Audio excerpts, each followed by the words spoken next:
Hey guys, welcome to Fearless Monday.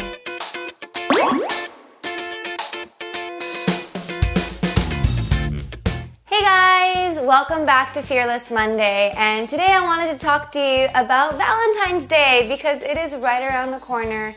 And I personally love Valentine's Day because it is another excuse for me to eat a bunch of chocolate. Now, I wanted to talk about some of my Valentine's Day experiences. So I've had many different Valentine's Day experiences throughout my life, and I wanted to share a couple of them with you. The first one is when I first moved to Japan, I was 23 years old, and I didn't know that culturally, in Japan, on Valentine's Day, the girl gives chocolates to the guy. Growing up in Canada, it was always just people give chocolates to each other and we all eat it together. It wasn't a one-way thing. So that was really surprising. And then at first I'm like, why do the girls do all the work? Like, why do we have to constantly make and give chocolate? Because in Japan, they advertise hand making your own chocolate, and they sell chocolate that you can melt and mold into different shapes so you can give it to the guy that you like. It seems like a lot of work. I'm sure it's fun. I've never actually done it, but I know some people that do, and it does look like fun, but I thought it was really unfair that all we get to do is give chocolate and not get any back, because I personally love eating chocolate. So I learned that culturally, Japan has created this new holiday on March 14th, so a month after Valentine's Day, and they named it White Day. And on that day, the guy gives girls the chocolate. And that's like their day of like giving back, I guess. And it was so bizarre. I'm like, what in the world is White Day? Because when March 14th rolls around, or I guess as soon as Valentine's Day is over, the stores start putting up these signs that say White Day chocolate and White Day this and White Day gifts. And I don't know, I guess some guys get chocolates for their girls and some others will buy jewelry. So that was fascinating to me. So another interesting fact about White Day that I actually heard from a guy is that they're supposed to give twice as much back as they received. So if you got a box of chocolates this big, you have to give something even bigger than that, like double the size. And that sounds weird to me, but it's like an unspoken rule that everyone just goes by. But yeah, cultural differences. So another memory that I have with Valentine's Day, this one is actually my favorite, and that is getting to experience Valentine's Day in Canada as an elementary school child. Now, I didn't speak a lot of English back then, but when I learned enough to understand what was going on, I loved Valentine's Day because every year the teacher would get us to make these little pouches out of like construction paper.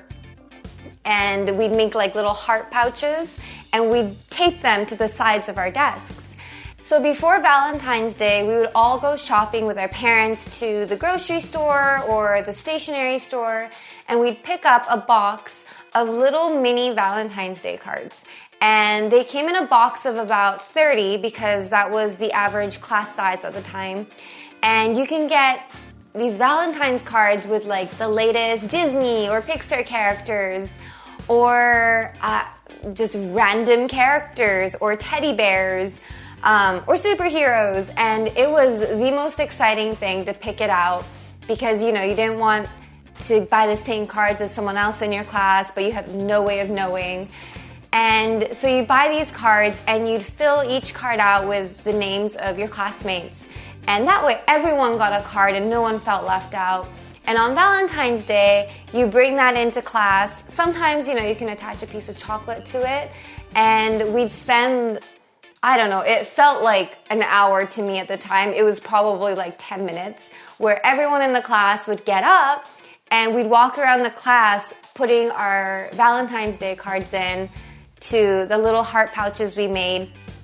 And at the end of it, you know, you can go back to your desk and you can read what people wrote to you. You can see all the different cards you got. Some of the cards came with like chocolates or stickers. And it was so much fun. And it was literally a day just filled with love and it made me so happy. I'm so glad I got to experience that. I don't know if they do that in schools in Japan because I didn't really attend school here, but I really hope they do because it was so beautiful. It was my favorite memories from school. And my last memory that I want to share with you today is a memory that I have from when I used to work at a Japanese restaurant in Vancouver. So what I learned working there is that Valentine's Day is one of the busiest days of the year. And I had no idea. I was like, I don't know, 18 or 19. So I didn't know a lot at the time, but it was so busy. Like reservations were full, walk-ins were full, and oh my goodness, it was so hectic in the store. And I'm like, oh, I shouldn't be working because I'm so bad at multitasking. But I did. And what I learned was on Valentine's Day, the guys tip so much.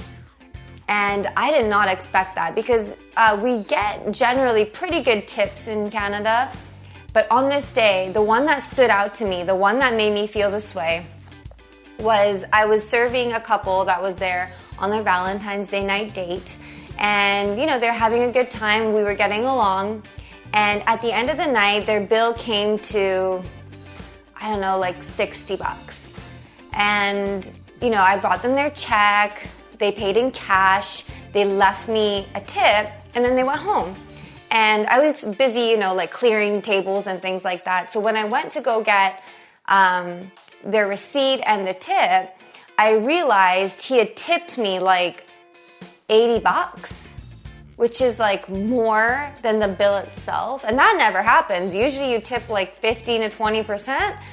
And I was just like, oh my gosh, I made more than what they actually ate. And it was so exciting. So that night was the night that I made the most in tips that I have ever made. And it was awesome. And I actually used a lot of that tip money to go to Las Vegas with my friends, but that's a different story. So I hope you like this episode. I'd love to hear what your thoughts are or what your memories are or what you do culturally for Valentine's Day where you are. And please leave those in the comments below. And don't forget to give this video a thumbs up and hit that subscribe button. And we'll see you in the next video. Have an awesome day, guys. Bye.